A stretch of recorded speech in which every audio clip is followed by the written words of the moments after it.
This week on Maker Update, a music player that goes back to basics, a self-balancing robot you can 3D print, and a new spin on game controllers. Hey, I'm Donald Bell, and this is Maker Update, our weekly show covering the latest DIY projects and tips from makers like you. I hope you're doing well and feeling inspired for the new year.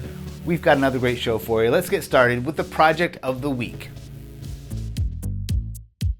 In an effort to create an easy-to-use offline music player for his father, Zion Brock made this retro-inspired device that plays a custom library of music as soon as you turn it on. The first thing that caught my attention here was the design, which is almost entirely 3D printed but somehow still conveys the look of an antique radio. Little touches like the front grille, the tiny angled feet, the big aluminum knob, the retractable antenna, all pull from a kind of throwback design language. But when you pop it open, the guts here are all familiar modern electronics, at least familiar to most of you watching this channel. You have a small microcontroller based on the Raspberry Pi 2040 chip, the one from the original Pi Pico board. That's connected to the tried and true DF Robot DF Player mini board for MP3 music file playback. Those music files are stored on a micro SD card that pops into the board, providing hours and hours of music. To amplify the audio, there is a generic stereo audio amp board that's wired in mono, connected to two tiny speakers. The audio quality isn't going to blow you away, but that's not the real point here. The idea is to make something that feels like turning on an old AM radio, but instead of hearing a modern radio broadcast, you get to customize the experience with just the music you want to hear. Now, absolutely no insult intended to the maker here, but I didn't choose to feature this project for its extraordinarily skillful use of electronics or code. In fact, for this audience, I bet most of us are scratching our heads at the exposed breadboard and jumper wires. As someone who spends my time looking through DIY projects for a living, what really impressed me here is the level of detail and care that went into the documentation.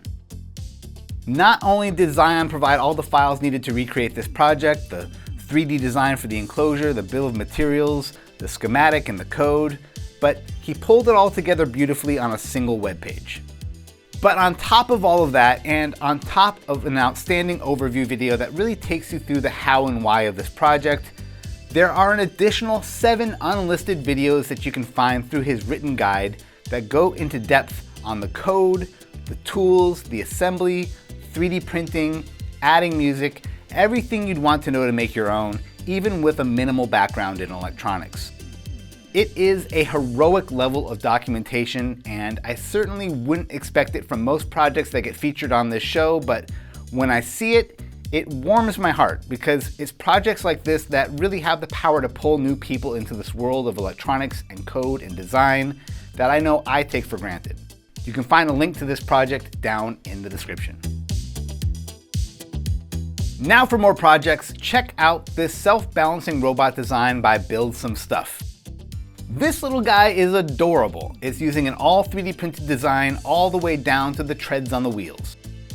The wheels are using brushless motors and the legs bend independently using 40 kilogram servo motors. An ultrasonic sensor on the front helps with obstacle detection but also gives it a cute pair of eyes. To run everything, you have an Arduino Nano 33 BLE board connected to a custom motor controller. The good news is that everything is included in the project's video description, the materials, the files, the code. The bad news is that the robot still needs some kinks worked out to get it balancing and driving right. He's already received some great suggestions, and I expect we'll see an update soon.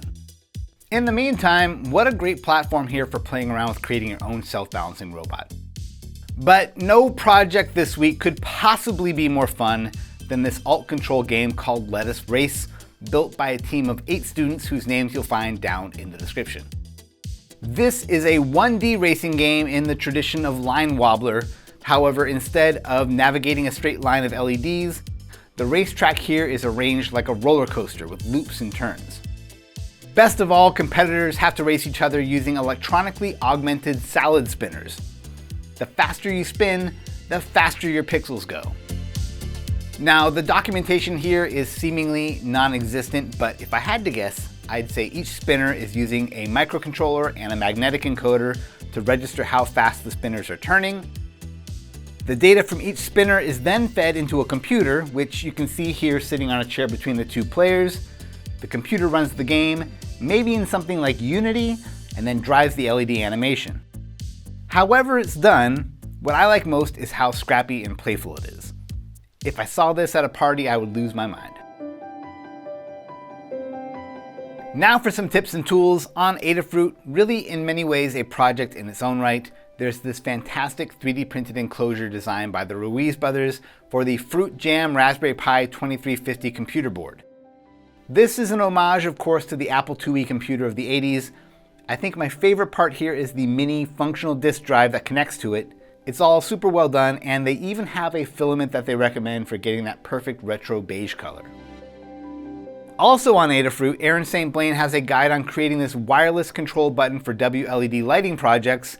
Not only does this button act as a user-defined control for your project, but it can work as a trigger for adjusting all WLED projects on your network. There's a big version of this button, ideal for public interaction, and there's a mini version that you can hide in the palm of your hand. In both cases, you can set the button up in WLED software so that a short press will cycle between presets or playlists, a long press can toggle the lights on or off, and a double tap will toggle a sound reactive mode on or off. Of course, you can do all of this with your smartphone too, but sometimes you just want a real button you can press. Finally, there's an outstanding video from Matthew Lim that demonstrates a technique he developed for adapting origami paper folding techniques for 3D printing. This is an idea that's been explored before, but typically, because of the fragile nature of plastic, people will 3D print designs onto another material like paper or fabric to give it some flexibility and reinforcement. But what Matthew figured out here is that by offsetting the crease hinges so that inward and outward folds are on different planes, and by placing small holes at intersections to prevent collisions, it's possible to create complex origami folding patterns purely in 3D printed plastic. The models for his designs are available as a paid download and could be a great springboard for adapting other origami patterns. For this week's DigiKey Spotlight, check out this recent unboxing video on the DigiKey Product Discovery channel. This is a hands-on look at the Raspberry Pi 500 Plus. It's essentially a Raspberry Pi 5 with 16 gigabytes of RAM, a 256 gigabyte SSD, and a backlit mechanical keyboard, all in one.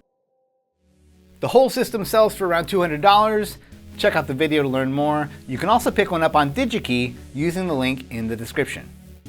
And that does it for this week's show. Be sure to subscribe, leave a thumbs up, leave a comment if you can. Those are always nice. A big thanks to DigiKey for making this show possible, and thank you for watching. I'll see you soon.